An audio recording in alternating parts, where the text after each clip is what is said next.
బిడ్డు పాటినా చీచింటినా వీడునము నిన్ను జీనా అడి జాడి పాడి సీతాచిగా నీలో దీవించనా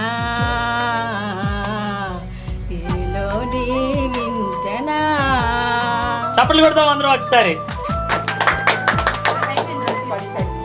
ప్రియులరా, 5 సంవత్సరాల నుంచి ఇంతవరకు కాలు చేయి పడిపోయిన ఆమె విజయమ్మ ఈరోజు చక్కగా మళ్ళా పాడే కృపను దేవుడిచ్చాడు. అందుకే బైబిల్లో ఒక మాట ఉంటుంది, మనం ఏమి కోల్పోయినా తిరిగి పొందుకోగలుగుతాం. అయితే దేవుడి పైన విశ్వాసాన్ని అన్నడు కోల్పోకూడదు.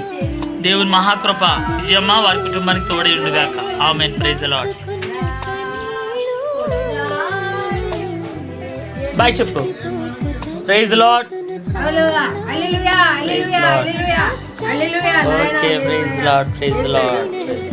ప్రార్థన చేద్దాం. కృపగల దేవా, గడిచిన 5 సంవత్సరాలు ఈమె చేతి అనారోగ్య పరిస్థితులను బట్టి కాలు చేపడిపోయినప్పటికీ అయినా ఒకసారి లేపే నడిచింది, ఇంకా 2వ మారు పడిపోయినప్పటికీ తనకు పాడాలనే ఆశని ఆసక్తిని ఎంతో చక్కగా పాడేది. కాలు చేపడిపోయిన తర్వాత తన గొంతుక మోగబోయింది.